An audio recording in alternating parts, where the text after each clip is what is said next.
Here we go again. It's almost vacation time. I'm getting excited. Actually, I'm going to Rhodes. It's really close to Turkey. Rhodes, Greece in August. I may do live shows. I think 2 weeks is too long to not do a show, but all to say, Artist Journal, July 10th, 2023. Broadcasting from the cruise ship in my mind as we sail across the sky in Berlin, Germany. My name is Adrian Pocobelli, and probably a lot of you saw this image. I love the color on it. It's by Mikey Wilson. Again, the promise of this space. Here's someone, as far as I know, I don't think Mikey really put out any AI before like max 3 months ago, and correct me if I'm wrong, Mikey, if you happen to see this. But here has just been evolving and evolving and developing, and all of a sudden it's like Mikey's like, one of my favorite AI artists, like maybe you feel the same way. Look at the incredible texture on the coat. Look at this beautiful painterliness, and it's back to this idea that I want to say, like, it's some beautiful painting by Mikey, but it brings up this whole idea, like, of course, he's not the person that actually made the brush strokes, but he did guide it. And, it's back to this idea of the artist as editor. The artist as editor in the sense that if we use the analogy, he's not writing the text and then he's more like an editor at a newspaper that says, hey, give me a story on this. I want Bob Dylan playing a guitar with a fireplace, maybe a window, and make the guitar red and a coffee cup in the front. Let's say, if he's using the Imagine prompt, which would be unbelievable. That would be unbelievable. I'm using the blend prompt. If you can do this with Imagine, you know how to do your prompting. So back to this idea, it's the artist as editor rather than the artist as the writer, and so it kind of just puts a different spin on authorship here, because it does take a lot of skill. Like if you actually try AI art, it's not like, it's a completely different way of working. It's not like you're bringing up it's not like any brush is required, but you do need a certain amount of, for lack of a better term, taste. You need a certain amount of judgment. That's a better way of putting it. And you need some imagination. And you also need to know how to kind of get what you need, how to use the tools. To quote Ed Marola ahead of time here, you got to learn how to use the tools. So that is what Mikey Wilson is doing. And now you're starting to get some pretty stunning results. If I saw this in a local gallery as a painting, I would probably be pretty impressed. I say, this is beautiful color. Look at that red guitar. That beautiful red guitar. If you said, what's your favorite part of the piece? I'm really torn between the beautiful texture of the coat, which seems gloriously painted here, beautifully rendered, just beautifully rendered here, and the color, this beautiful white, and, the gray with the beautiful red guitar and everything, and just that painterly floor and everything. So a beautiful work here. It looks like Bob Dylan to me. I'm not sure. Even that beautiful bandana and everything. So beautiful work here from Mikey Wilson. Available for 20 Tezos on secondary, sold out for 10 on primary. And so there's Uxine, Padrino, so Bazaya, Michele Colonna, Mopi Wellington. So beautiful work here from Mikey Wilson, and it is being recognized. Make art, not friends, blues. So beautiful. And thank you, everybody who collected this work here. Sybil, I was talking to Clown Vamp on the last Twitter Spaces, which I actually just uploaded last night. So if you make AI art, or if you're just interested, that is a wonderful episode. He shares a lot of, I guess for lack of a better term, alpha on a lot about his process. And as I was explaining to Clown Vamp, I'm really into the blend function on with Midjourney, where you can, instead of using the Imagine prompt, the blend prompt, I just put in old artworks and start combining them together and started getting pretty magical stuff. So anyways, I'm thrilled about what's coming out. And then, of course, you iterate, and it's not like it's a one and done. You process and process, change the colors, bring it into other programs, and on and on. But very fascinating. So AI with editing is what I'm calling the description of the work here. And thank you, everybody, for collecting it. More on the way, maybe today. And thank you to Valdez, Vampy.tez, for it's already up in a gallery here with some really great works. We're going to look at this one, actually. We're going to look at that. And we're going to look at Smonter's awesome new work there. And there's PP Universal, Wasteman Goldminovich with the Bill Gates food paste. We've seen that one. Board Me Social Club, Turkarak with a risky work, and Morlakos and Santiago, Gloomtube. And there we are, already in a gallery within 24 hours. So that is thrilling. Thank you, Valdez. And continuing on, thank you, Lord Misfit. This is hilarious. And there's the ship in the background there and everything. I'm glad you're enjoying the show. That means a lot to me, and it's just really cool. So thank you for the GIF here. Also, some comments on... I noticed I miss a lot of comments on the tweets. We can't hit everything, but I do... This one really warmed my heart, so I wanted to read it. Bos Gracias. We have enjoyed each image, each artist watching with family on a Sunday afternoon.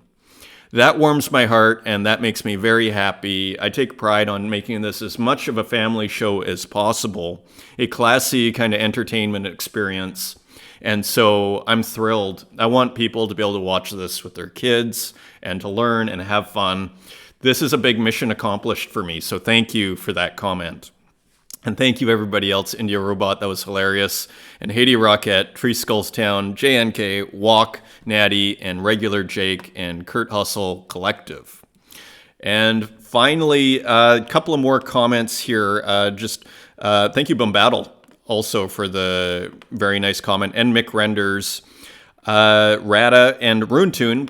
I want to read this one out. People say I have pretty big gaps when it comes to crypto art. So quoting last show, my response to that is that we all do. No one has the time or bandwidth to not have pretty big gaps in their consumption and awareness of all that crypto art that is out there. Exactly.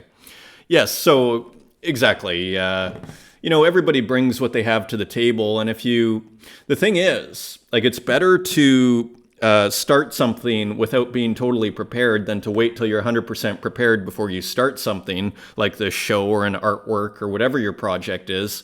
Because if you wait, you can always prepare more. So you just got to jump in the deep end. So thank you for the comment there. And thank you, Santiago Isacodal. Great episode. Thanks for the commentary on this topics. And I think probably referring to the crypto art here. So anyways, great to hear from everybody. And thank you for the support. Just really nice to hear. So Ed put out a new show, and Ed's actually got 14 or 15 more subscribers since we last looked here. So he's at 259 subscribers. Pixel Art Marola Style, Episode 3. And I put a comment, just awesome. Pixel Network is growing. And I kind of like how art has been removed from I was calling it the Pixel Art Network. Pixel Network. I think that's pretty cool. So what I did a search on pixel.network. Some actually small business owns it. You might be able to get it. But what I did is I actually bought the Pixel Network, and then I did pixel.network with a P1X3L, sort of like Strange Things style. So I also bought that just because it's too much fun, and maybe we just do it very lo-fi, organic. You just have two feeds, just a web page that collects the videos. Start very slow, simple, because who needs another project, right? But if we just keep it really simple, that could be a lot of fun. So just very, very fun. Chi Moscow Jackson. So showing the Kurt Hustle Collective live, so Chi Moscow Jackson and the Hologram Gallery, which again is in Seattle, Washington, downtown, and I'll have to visit at some point. I do have relatives in the city. This week I had the pleasure of hosting Kurt Hustle 97's first solo show at Hologram Gallery. It was a great experience and dope to see Web3 in real life, immersive installation. The cyber slums were popping. And there you see a physical emulation of what we were seeing in the cyber slums. Even the ceiling almost looks like It's done in cyberslum style. I don't know if maybe that's the normal decoration, but all to say they have the TVs, everything. It looks like a cyberslum. So they emulated it quite beautifully. And there's even different TVs with different commercials. They did a really nice job here. The lighting, all the different VCRs and everything. Just very cool. So congrats to that. Just some interesting comments. 6529, most NFT art is unconsciously copying physical art. Almost everything is a 2D rectangle in approximately the dimensions that would make sense in a physical gallery. It is natural at this first stage, but eventually will look quaint. Well, yeah, I don't know if I was actually going to highlight Dana Ulama's quote, but, 2D physical art, static, will that eventually look quaint? Leonardo is everything that's ever been, that's all going to look quaint, 2D rectangle. I don't know. Like, I actually have a special kind of deference. You know what it is? It's almost like what I love, actually, about it doesn't need to be a rectangle. It can be like, I think we were calling that a tonde or something, the circular work. It can be circular. But the flat, what I love about it is actually that boundary there that makes a work, that empty canvas. What it does is it kind of separates actually the artwork from the external world. And in there, anything is possible.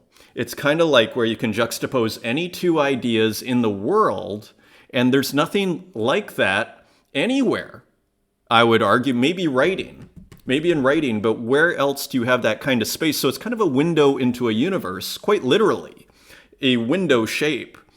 So I'm not quite sure that the 2D rectangle is going to look quaint. But that's not why I brought this up. Just a final comment on this, actually.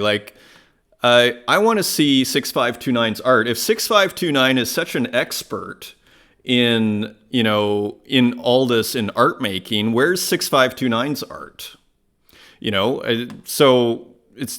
This will all look, so all your work's going to look quaint according to 6529 if you're doing 2D rectangle work. Okay, so continuing on. Dana Ulama, this is what I wanted to highlight. The word NFT art, so most NFT art, the word NFT art never really made sense to me. It's like saying MP3 musician. And as for digital art, not installations, it makes sense that they somehow follow the device dimensions on which they are viewed on. So I would say the shape of a computer has more influence on digital art than the shape of a physical painting. Yeah, and we have discussed this in the past. It's actually a super interesting discussion. I discussed it with ClownVamp, actually. This idea that its horizontal works are more rare because by nature of the media that we're working on. You can see the fly in the background here.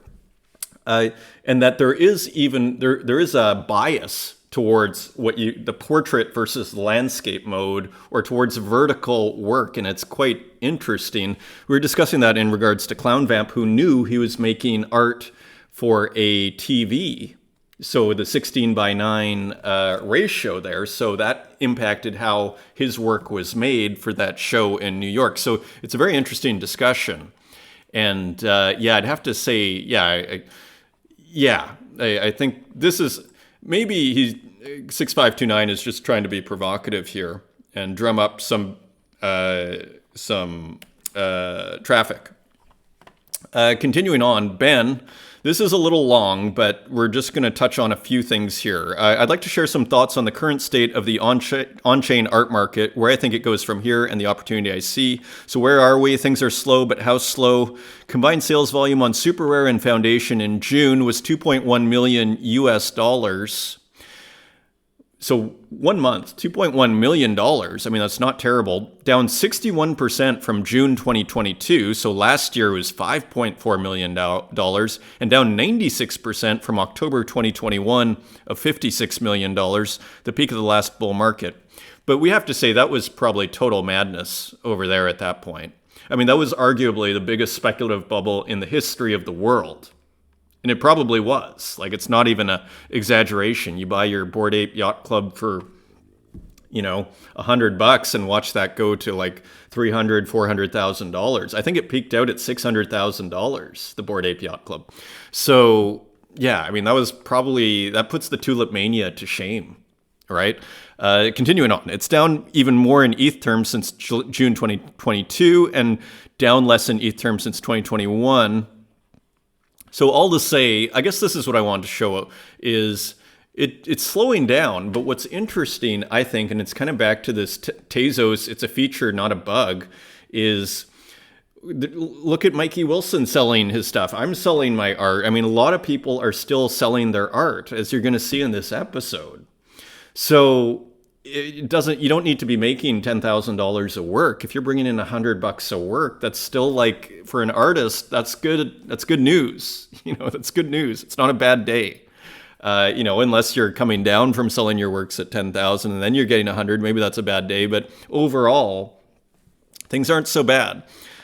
So this is really long. But what I want to highlight is basically this account basically says, here it is. Well, it's a tough time for many. The good news is that other people's apathy is your opportunity, whether you're a collector, artist, or builder. If you're a collector, it means less competition to bring home great works. As scarce as capital is, conviction is even scarcer. So if you still have capital and conviction, you're in a phenomenal position. If you're an artist, it means you can really stand out in the coming months if you stick around and double down on what you're doing here. If you come out of this bear market with a stronger skill set and a stronger network than you had coming into it, you'll be in a wonderful position. That's true. So this person goes quite in depth. Interestingly, so it sees opportunity with emerging artists, AI art, interestingly, and let's just see and established artists on the secondary. Let's just look at what they say about AI art and move on. I believe the opportunity in AI art right now is somewhat akin to generative art in early 21. AI is one of the biggest technological and cultural themes of our time, and arguably one of the biggest unlocks art has ever seen. I think we see that with the Mikey Wilson. Like you see how fast it can happen. So it's pretty interesting and impressive. So just kind of an interesting comment on the market there. And another one, Beanie Maxi, hearing from multiple NFT collection founders that they want to exit, but that there's nobody acquiring these companies. So these are more like these PFP projects that are kind of like quasi companies of sorts. Royalty revenues are non-existent, right? Remember Blur? And new mints simply aren't selling. So the magic is gone a little bit in the NFT PFP scene. Venture capital funding in the space has evaporated. Young smart builders want to move on, but feel trapped. And this is something that people warn you about, that if you start a NFT project and you offer utility with that project, I own this NFT, therefore I get certain privileges. You're wed to those people forever. And after you make your first sale, then what do you do? So it's just interesting. So continuing on, so Figments, Cap'n with another magical work here too, actually. And it continues on with this figure here looking in a landscape. It's almost like a drive-in movie theater with mountains in the background. And interestingly, here it looks like a sun and a sea, and this beautiful figure. And some of my favorite parts of these Cap'n works, or Figments, I should say, are these kind of flashing areas here, and then almost like these little Pac-Man-esque pixels that are just kind of rotating around. And again, that contrast between the black and white and the color, the moving and the static. Like, what a interesting crop on the moon here. Like, I was almost like, is my screen cutting this off? And then this beautiful floor. Again, that looks like Ultima 4. Some of the floor in the castles there. So really interesting, fascinating work here. Here's another one that was just released, HTRAE, Cosmic Dust. So this one is also, they're both going for about 20 Tezos. This one's 18. So they're very popular. And the flippers like them too because they're so popular. So you've got to act really fast. I mean, not a terrible price compared to the original. I think the original is $8. Yeah, it sold for 8, so you can buy it for $17.77. So just a really, really cool series from Figments. Continues to just evolve. Here is Element Lee. I came very close to starting with this work. There's something gorgeously Warholian about this work, isn't there? But it's totally its own thing. Again, this experimental pixel art. This is a green onion, I think is what you'd call that. Green onion, 200 pixels by 200 pixels. Kind of looks like Germany, where they call organic bio. Action means sale. And this looks like a euro sign, €1.39. Even the sign is gorgeously done. The color and everything. This is a beautiful work of art. I don't know where it's minted. I don't think it has been minted. So yeah, so just beautiful, beautiful work by Element Lee. Here's another one. And this looks more like a classical painting here, cloud. And this looks like someone on a cloud here, and it's just beautiful. This beautiful, pixel art, experimental pixel art that, is instantly recognizable as Element Lee's. Nice color there too. So looking forward to see where these are going to be minted. And here's one more by Element Lee. This one a little bit more closer to a photograph, you might say. And this looking like somewhere in, looks like the Western United States or something, in Nevada or something like that. So just beautiful work here from Element Lee, 150 pixels by 150 pixels. Not minted anywhere, I don't think. This came out last week, PP Universal, with some really cool works. I picked up a copy of this He-Man here. And I got to say, this technique, there is something to be said for it. Just basically seemingly tracing the outline and filling it with pattern is quite powerful, but not as simple as that either, because we see, the hair is quite nicely done and everything. So it's not purely flat, but it's quite an effective technique, isn't it? You see it in the arm here and even the background. I find this quite beautiful. Small edition number, the real He-Man. I think there are 7 Tezos each. And yeah, so just really cool. And here's another one by PP Universal. These 2 crash test dummies, about to kiss. And again, just beautiful texture there in the background and everything. There's something really just powerful in PP Universal's technique here. When you both know it will end in disaster, but you don't care. And the whole poetry of these crash test dummies, these sad crash test dummies. So pretty powerful stuff. Small edition numbers. I picked that up too. There is Me in a Picnic, which is kind of funny. This crocodile entering the picnic ground, or the blanket here and the little picnic basket and maybe a Pepsi. So very cool work here. And this one's pretty funny. 7 Tezos. How many are left? There are 3 left by PP Universal. Powerful technique. Learn the tools. Watch me create this. So Ed is starting to combine his YouTube with his NFTs. I love it. 20 Tezos and edition of 16. Sent me one. Thank you. And here it is. So watch me make this. So you can watch Ed make this work on YouTube. So how cool is that? Leaving the trail here, watch me create this. So that is just very cool. Like where that's going. You can probably recognize the artist here. Some experimentation, RJ, with a work, I Am Online. I'm not sure if that's the title, but very cool work. Again, kind of like these Hockney-esque figures here, kind of mysteriously looking off at the wall here, or almost into themselves, looking into their own minds here.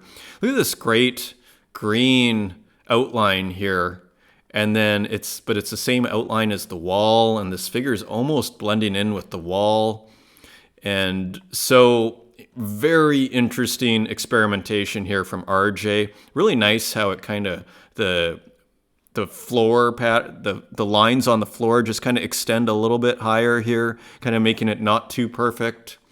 Very nice work here. Even these strange colors on the side here.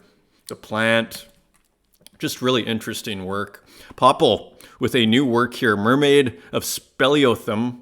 Hope I'm pronouncing that right. In a cavern's depth where shadows weave resides a mermaid, the ghost of Eve. With skin of moonstone, as pale as despair, she dwells with a lurking monster in her lair.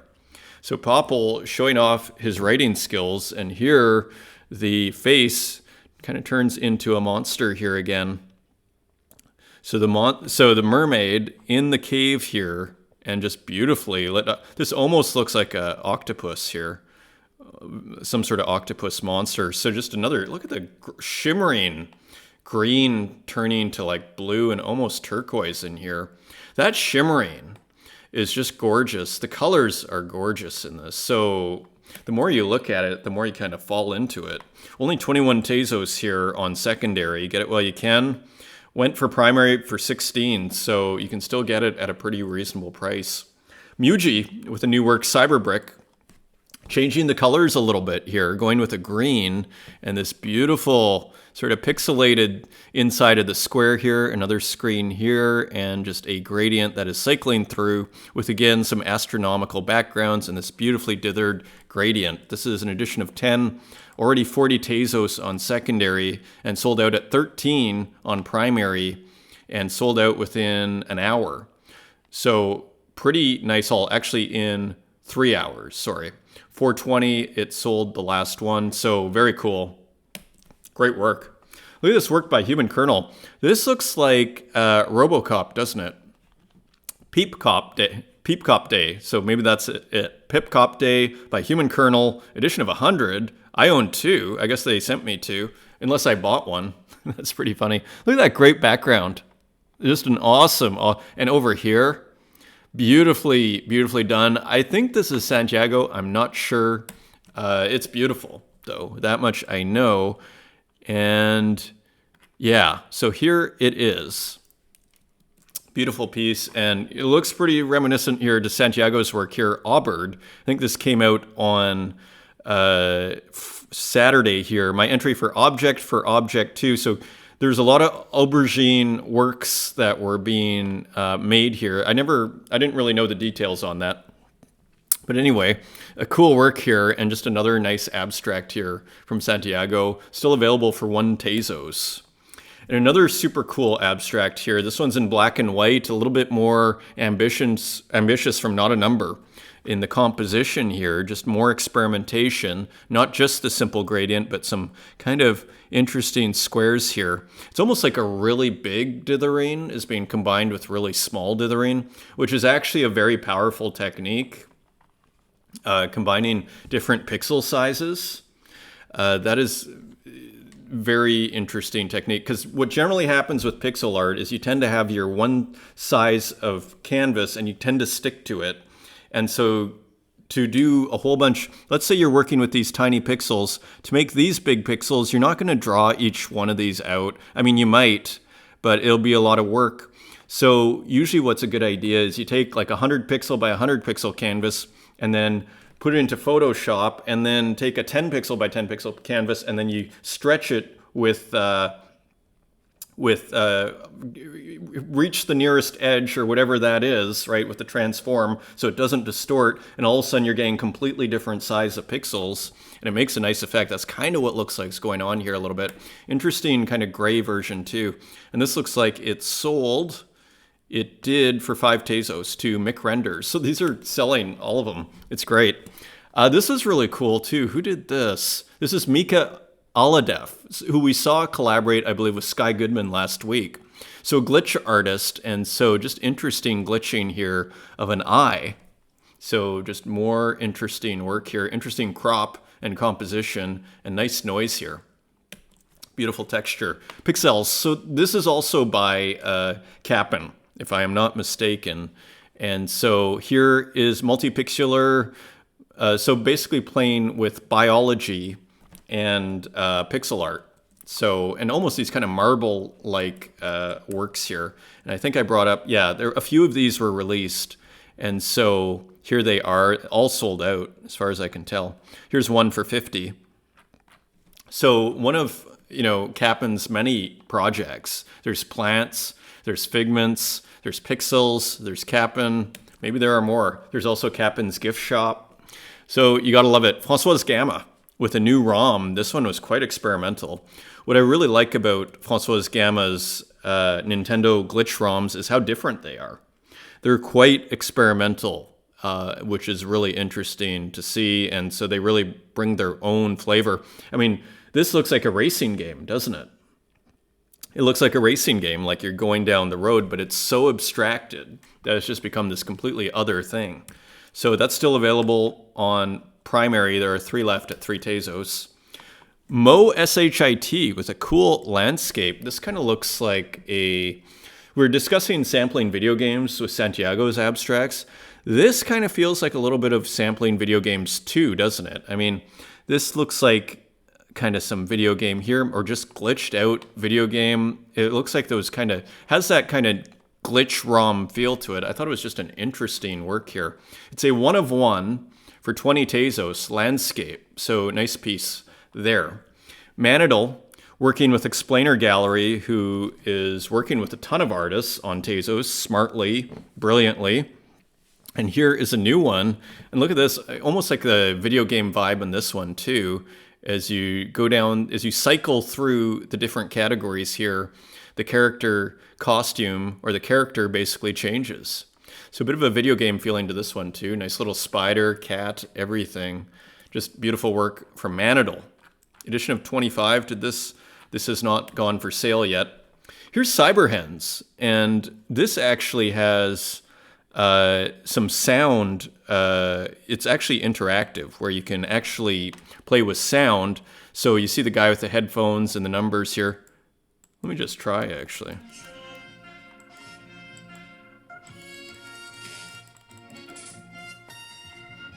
And now that may be another window. That is pretty wild.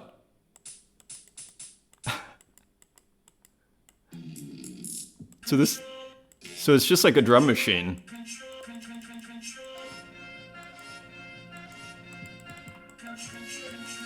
So that is pretty hilarious. And okay, now if you don't know Cyberhen, we might need to wait for that to finish there. If you don't know Cyberhen, they put out all these super cool trading cards, and there were some I wanted to show you. These ones down here. These were the ones, I saw these really early on. See, it's November 16th, 2021.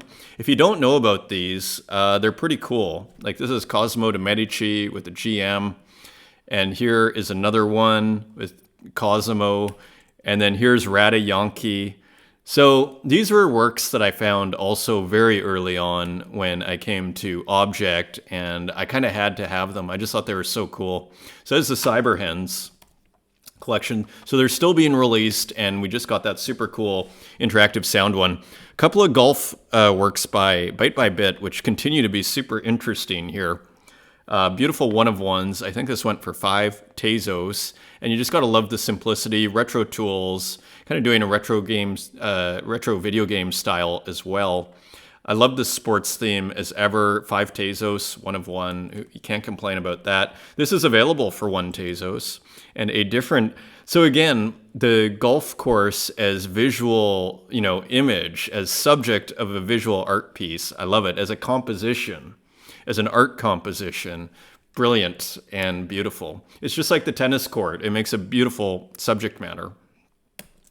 Here's a beautiful work by Spiegel's Maskinen. Another combination. Remember we were talking about. Remember how we were talking about the plant and the computer that were being combined. So it looks like he's also doing that. It's like beyond juxtaposition, they're kind of being fused. And here it looks like he's doing the same thing, but he's turned the head here into this kind of grid. And that probably works better than having like a human head here.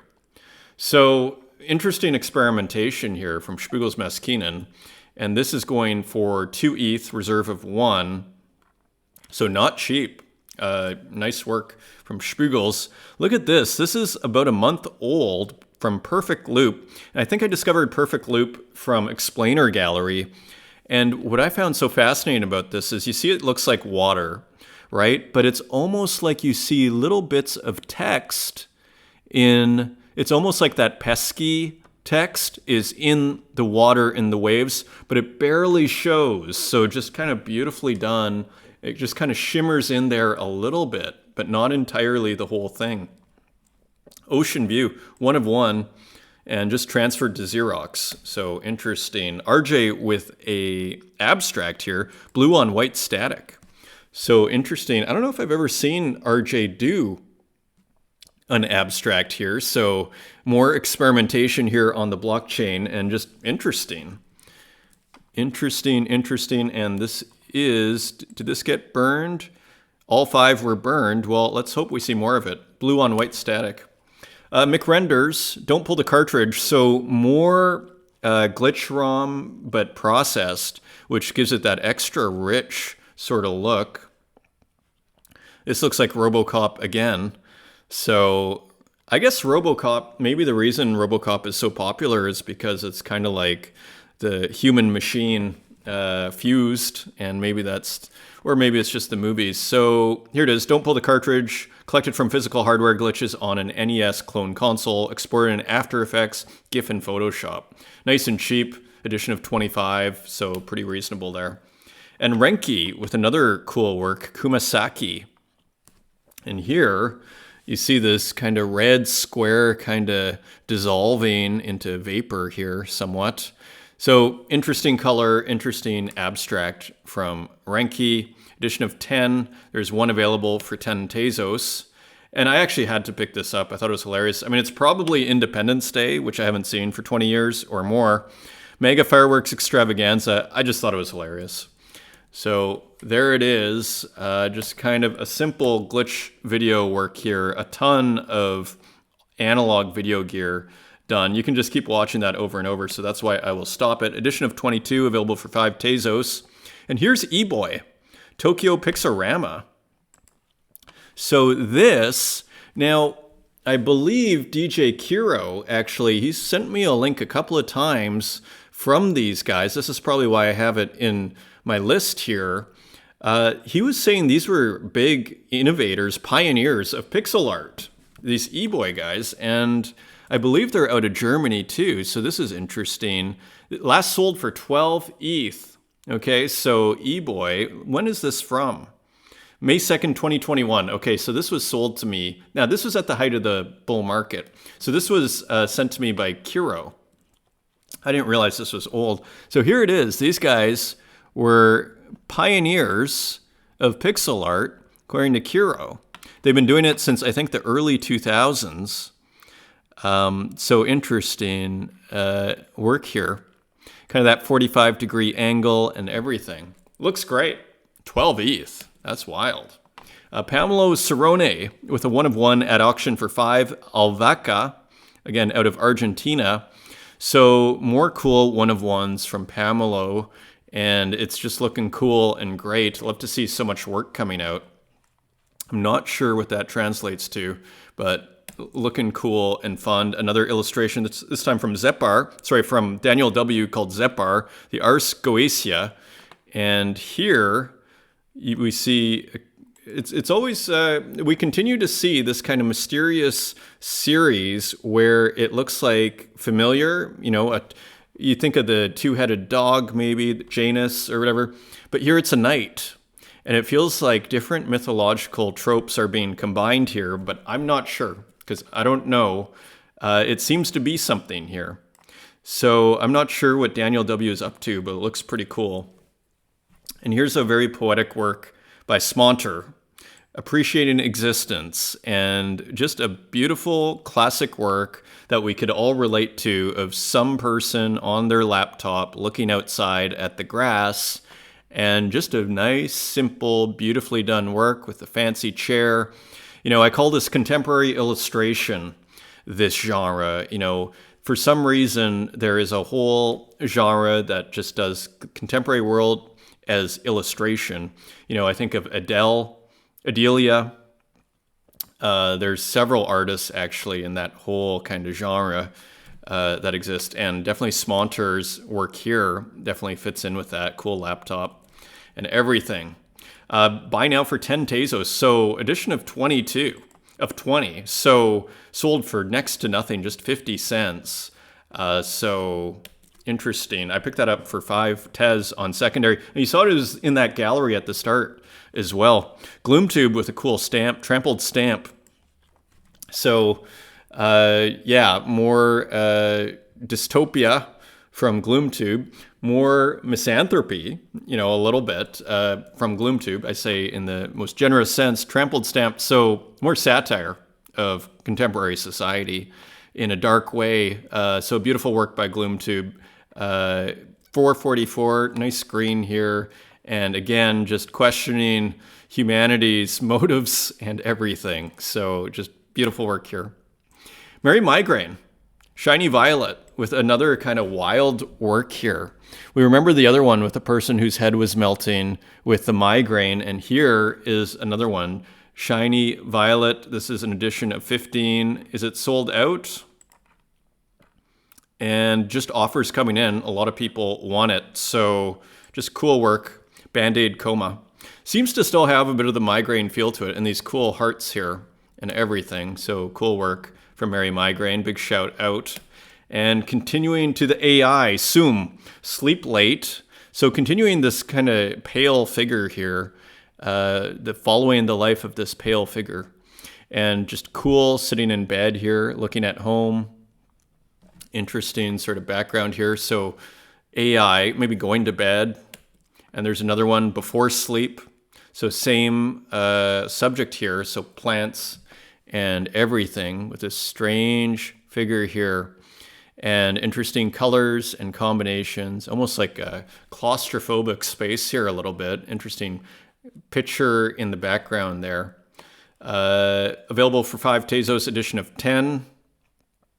Continuing on, Lily Illo with a cool abstract, I think. Silverfish Feast, I think this is called. So pretty interesting AI abstract here. And again, kind of back to look at how beautifully painted this is. Look at how beautifully painted this is. These great textures. Lily Illo in collaboration with AI, exactly. Because, I mean, raw AI is one thing, but a lot of the time, I think a lot of artists are editing it, and why not?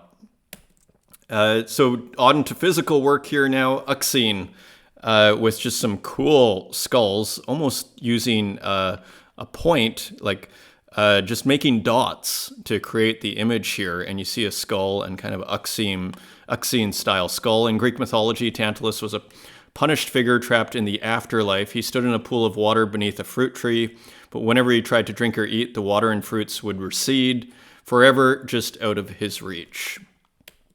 And another work here, this is also a physical work by Diego Barro, Fake Lighthouse, digital photo of a physical artwork. Original is rollerball, Bic pen on cotton canvas.